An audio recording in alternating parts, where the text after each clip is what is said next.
তো দেখো আজকের আমাদের ক্লাসটা হচ্ছে কি কিভাবে আমরা এক্সেলে অটো ফিল্টার করব। ঠিক আছে, তো সেটার জন্য আমি এক্সেলে একটা লিস্ট তৈরি করে রেখেছি। এখানে কোশ্চেন দেওয়া আছে, দেখো how to use auto filter in Excel.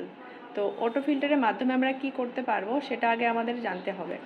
তো অটো ফিল্টারের মাধ্যমে তোমরা কি করতে পারবে, দেখো যেমন তোমরা এখানে কম্পিউটার সেন্টারে যে তোমরা এতজন স্টুডেন্ট আছো, তো এখানে তো 10-12 জন নেই, অনেকজন আছো। মনে করো সাপোজ ধরলাম যে 100 জন তোমরা আছো।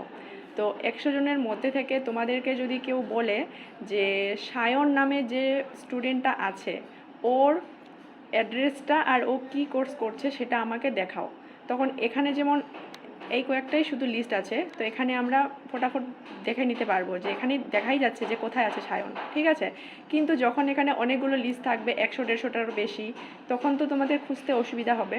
তো সেটা অটো ফিল্টারের মাধ্যমে শুধু তুমি যেই ব্যক্তিটাকে দেখতে চাও ওটারই লিস্টটা তুমি দেখতে পাবে।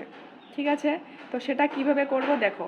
প্রথমে আমাকে কি করতে হবে, যে কোনো একটা সেলের মধ্যে ক্লিক করে কোথায় যেতে হবে, ডাটা মেনুতে। ঠিক আছে, এখান থেকে দেখো লেখা আছে ফিল্টার, ফিল্টারে যাব।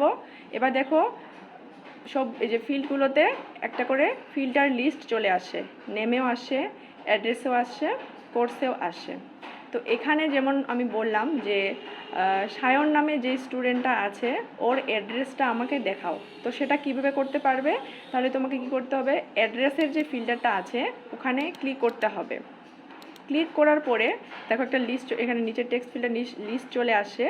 এর মধ্যে থেকে শুধু তোমাকে কি করতে হবে, সিলেক্ট অলটাকে উঠিয়ে দিতে হবে।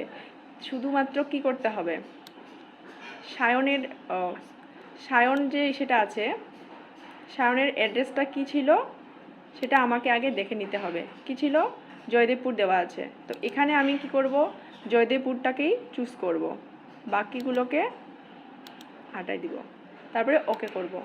দেখো যেহেতু আমরা অ্যাড্রেস দিয়ে করলাম, তো জয়দেবপুরের অ্যাড্রেসে শুধু সায়ন নেই, 2 জন আছে, তার জন্য 2 জনের লিস্ট বের হয়েছে।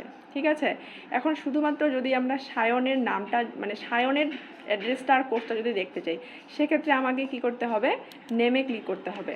নেমে ক্লিক করার পরে নেমের যে ফিল্টারটা আছে ওখানে ক্লিক করব, সিলেক্ট অলটাকে সরাই কি করব, শুধুমাত্র সায়নের ওখানে ক্লিক করব, তারপরে ওকে করব। দেখো শুধুমাত্র সায়নের নামটাই চলে আসে।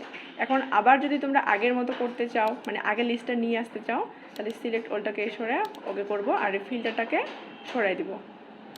দেখো পুরোটা আবার চলে আসছে, বোঝা গেছে? তো আমি আরেকবার বলছি কি করতে হবে। মনে করো এখানে যে এতগুলো লিস্ট আছে এর মধ্যে থেকে এখন আমি খুঁজবো যে দিয়া ওরাও নামে যে স্টুডেন্টটা আছে ও কি কোর্স করছে সেটা আমি দেখব। তো সেটার জন্য কি করতে হবে, তাহলে আগে তো আমাকে ফিল্টার করে নিতে হবে। ফিল্টারটা কোথায় পাবো আমরা, ডেটা মেনুতে গিয়ে ফিল্টার। এবার এখানে যে নেমের যে ফিল্টারটা আছে এখানে ক্লিক করব, করার পরে কি করতে হবে আমাকে, কী নাম বললাম, দিয়া ওরাও। তো শুধু দিয়া ওরাওটাকে আমাকে সিলেক্ট করতে হবে, বাকি সিলেক্টটাকে হাটাই দিতে হবে, তারপরে ওকে করব।